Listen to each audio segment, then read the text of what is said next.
सुंदर तर गाव सुंदर, माझं स्पष्ट मत आहे. आमचे दाजी आले होते त्या दिवशी, माझं चालत चालत आमच्या गावची त्याने परिस्थिती बघितली, पहिली बघितली असेल तुम्ही. आम्ही सुद्धा रंगरवट एवढी सुंदर केलेली आहे. आम्ही जवळजवळ शाळेवर आतापर्यंत 3 लाख रुपये खर्च केले. आज सकाळी 61,000 रुपये एकाच माणसाने दिले आमच्या शाळेला. 61,000 रुपये एका माणसाने 25,000 दिले, आमच्या चुलत्यांनी 50,000 रुपये दिले. पैशाची कमी राहत नाही सर. मुख्याध्यापक कोण सर? पैशाची कमी कधीच नसते.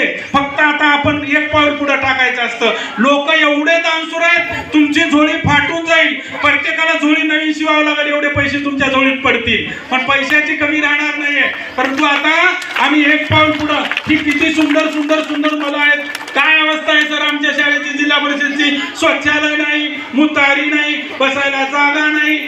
काय अवस्था काय आमच्या शाळेची? मरण समन झाल्यात आमच्या शाळा, मरायला टेकल्यात. 10 वर्षामध्ये आम्ही नाही सुधारलो, गावकरी आणि शिक्षक दोघही. नाहीतर आमचं BSNL होणार आहे, 10 वर्षामध्ये BSNL होणार आहे. नुसतं टावरच उभं राहील, नुसत्या या भग्न इमारती उभ्या राहतील. तुमचे पोरं 50,000 रुपये देऊन इंग्लिश स्कूलला शिकवावं लागतील. पण थोडासा विचार करा, पैसा जास्त लागत नाहीये, पैसा कशाला जास्त लागत नाही. सर्वांनी थोडा थोडा भार उचलला तर ही शाळा एकदम सुंदर होईल. काय सर मुतारे आहेत का तुमच्या शाळेमध्ये? काय अवस्था आहे त्या मुताऱ्याची? मी नलकताही सांगतो. ही कोणी केली? ही वाटोला कोणी केलं? तुम्ही केलं का? नाहीये. याला कारणीभूत आमचे गावकरी लोक आहेत. मी जबाबदारीनं बोलतो. आमची एक गावातली शाळा आहे, तिथं जाऊन नको त्या गोष्टी करतात. कोण केलंय? आम्ही केलंय. दोष कोणाला देतो? शिक्षकाला. बघावं शाळा कशी शिक्षकांनी ठेवली. शिक्षकाचा अजिबात दोष नाही. जसा गावचा नांदव्या म्हणतो ना जुनी म्हणे, जसा गावचा नांदव्या असतो तसं गाव नांदत असतं. म्हणून आम्ही अगोदर सुधारलं पाहिजे. हे पोरं नंतर सुधारणार आहे. पोराच्या बापाने आधी सुधारलं पाहिजे, मग पोरग सुधारते. आम्ही उगाच म्हणतो पोरग बिघडलं. मी म्हणतो पोरग नाही बिघडलं, पोराचा बाप आधी बिघडला म्हणून पोरग बिघडलं. पोरग अजिबात चांगले आहेत पोरं. संस्काराची शाळा आहे. शिव्या द्यायची शाळा आहे का तुमच्या गावात? क्लास चालतो का शिव्या द्यायचा? तरी आमच्या पोरांना 50-50 शिव्या येतात. पोरं येतात की नाही शिव्या? पण कोणी शिकवल्या तुम्हाला शिव्या? क्लास आहे का तुमच्या गावात शिव्याचा? एखाद्या वेळेस शिकवणीचा क्लास असेल, परंतु शिव्याचा क्लास नसतो. कुठे आहे शिव्याचा क्लास? कुठे? अरे बापांनो, शिव्याचा क्लास हा तुमचं घर आहे, हे नीट लक्षात ठेवा. शिव्याची उत्पत्ती तुमच्या घरातून होते. घरात आम्ही चांगलं वागा. घरात कधी चांगलं वागतो का? माया बहिणी आहे, तिथं बाप लेक आहे, समजेच लोक आहेत. अरे भांडणं करायचे तर कुलूप लावून करा. मी प्रत्येक गावात सांगतो, जास्त सांगायची गरज नाही. या पोराच्या लेखात भांडणं करू नका. ही अवस्था एवढी खराब आहे. काय तुम्ही एकमेकाला शिव्या देता ते पोरं बारके होऊन आम्हाला सांगतात. पण आपल्या घरची इज्जत घरामध्ये ठेवा. तुम्हाला काही कुरबुऱ्या करायच्या असतील तर घरात पोरं शाळेत गेल्यानंतर भांडणं करा, आपला वचपा काढून घ्या.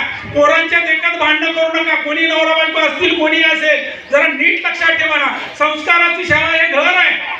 घरातून संस्कार होतात. संस्कार काही शाळेत नसतात. पहिली शाळा ही विद्यादानाचं काम करते, संस्काराचं काम हे आपलं घर करतं. म्हणून तुम्हाला लक्षात ठेवा, हे घरातून संस्कार झाले पाहिजेत. या पोरांच्या देखत कसल्या शिव्या वगैरे येडं वाकडं बोलू नका. भांडायचं तर एकत्रपणे पोरं बाहेर गेल्यावर भांडा आणि पोरं शाळेत आल्यानंतर प्रेमानं बोला.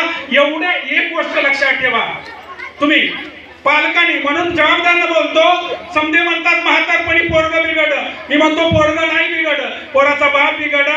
आधी शाळा जर चांगल्या करायच्या असतील तर पोराच्या बापानं सुधारावं लागलं. माझं स्पष्ट मत आहे. हे पोराचं काही चुकीचं झालेलं नाही. आणि शाळा बाहेरचं येऊन कोणी सुधारणार नाही. मी तुम्हाला स्पष्ट सांगतो. वरून देवदूत येईल, शासन येईल. मी सरळ बोलतो. आता या शाळा बंद करायचं शासनानं ठरवलंय. शासनानं ठरवलंय. या स्टेजवरून सांगतो, कारण कोणतीच व्यवस्था नाही. आमच्या सरला खडूला सुद्धा अनुदान नाही. मी तो मुख्याध्यापक होतो 12-13 वर्ष. खडूला सुद्धा अनुदान नाही. खडूचं अनुदान येतं पार मार्च मध्ये आणि म्हणतात शिक्षकांनी पैसा खर्च करायचा. कसं खर्च करतील शिक्षक? त्या मुताऱ्या हे समजा दुरुस्त कोण करणार आहे? म्हणून आता प्रत्येक गावाने ठरवलं पाहिजे. मी जिथं बोलवलं तर तिथं चाललो. मी 1.5 वर्ष झालं निवृत्त मुख्याध्यापक म्हणून. धोपटे सरचा ताईचा आमचा चांगला परिचय सर्वांचा. मी एक दिवस घरी नाहीये. अरे जे निवृत्त झाले या गावामध्ये राहतात त्यांनी तरी येऊन रविवारी बसायची. काय नुकसान होणार आहे का? आमची माणसं चव्हाटवाट्यावर बसतात आणि दिल्लीचं तख्त हलवायचे प्रयत्न करतात. दिल्लीचं तख्त अरे दिल्लीचं तख्ता हलवू नको. तू तुझ्या पोराचं दप्तर हलव, त्याच्यात पट्टी निघतात, कांड्या निघतात, पेन्सिली निघतात, चोरलेले रबर निघतात. ते उलट करून हलव आणि त्याच्यामध्ये चांगलं दप्तर भर, पेन्सिल भर, पेन भर, पुस्तक भर. तुझं कल्याण होणार आहे. ते दिल्लीचं तख्ता हलवल्यानं आमचं कल्याण होणार नाहीये. पण पोराचे दप्तर 8 दिवसाला हलवीचा. या पोरांनी काय लिहिले बघा. अरे जेवढं प्रेम आम्ही आमच्या ढोरावर करतो तेवढं प्रेम पोरावर करत नाही. मी जबाबदारीने बोलतो. इथं ढोरं सांभाळणारी चांगली माणसं आहेत. ढोराला 4 वेळेस धुतो, त्याला असं चोबाळतो, त्याला खरारा करतो, नको ती पेंड, त्याला तेल टाकून पीठ हे समद खाऊ घालतो. आणि पोरग जर शाळेतून एखाद्यानं आमच्या सरांनी बक्षीस दिलं आणि पप्पा पप्पा बघा की जरासं मला बक्षीस दिलंय, मला छान लिहिलंय, जाय तिकडे बोंबलत बस तिकडे, मला आहे काम. त्या गोऱ्याला चोंबाळीत बसते, गोऱ्याला चोंबाळीत. अरे गोर हे किती दिवस तुम्हाला सांभाळणार आहे? 10-20 हजार देईल. ही म्हातारपणाची काठी आहे. याच्या पाठीहून हात फिरवा ना जरासं. काय तुमचं नुकसान होणार आहे?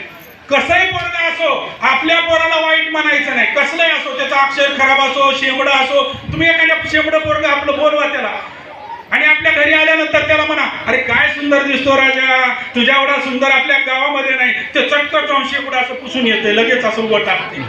काय बापाचं नुकसान होय? बापच म्हणे हे शेंबड्या तिकडे होय. पोरं म्हणतात त्याला हे शेंबड्या तिकडे होय. तो पण नावी अगोदर आपल्या घरच्यांनी पाळली त्याची. म्हणून घरातून सुरुवात करा संस्काराची. पोरं जर चांगले शिकायचे असेल तर आपल्या घरातून त्याची सुरुवात करा. या ढोरावर जेवढा हात फिरवतो ना, माय मावल्यानो, शाळेतून आलं की त्याच्या पाठीवरून हात फिरवा जरासं. काय बाळा शाळेत गेलतास का? 3च प्रश्न विचारत. सरनी अभ्यास दिला का? अभ्यास दिला तर केव्हा करायला बसणारच? आणि सकाळी विचारा अभ्यास केलास का? 3 प्रश्न विचारायला किती लागतात? मालिका 2-2 तासाच्या बसून जागचा हालत सुद्धा नाहीत आम्ही. 3 प्रश्न विचारायला किती वेळ लागतोय तुम्हाला? म्हणजे जबाबदारी कोण घेणार आहे? का देवदूत येणार आहे स्वर्गातून तुमचं पोरगं शिकवायचं, तुमच्या शाळा नीट करायची? येणार नाहीये. आता जबाबदारीनं सांगतो, हे तुमचं तुम्हालाच करावं लागणार आहे. कोणी येणार नाही पाठीमागं आपल्या. आपण आपल्या जीवनाचे शिल्पकार आहोत. म्हणून पोरांनी घरी आल्यानंतर 2 प्रश्न विचारा, सकाळी 1 प्रश्न विचारा. अभ्यास केलास का? दप्तर तुझं पूर्ण घेतलास का? किती वेळ लागतो?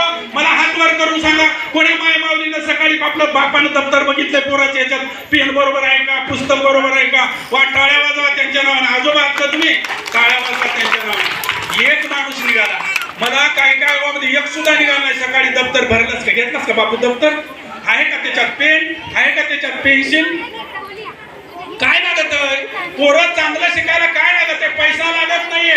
10वी पर्यंत शिक्षण करायला तुम्ही तोटा सोडा. 10वी पर्यंत शिक्षण पूर्ण होत आहे.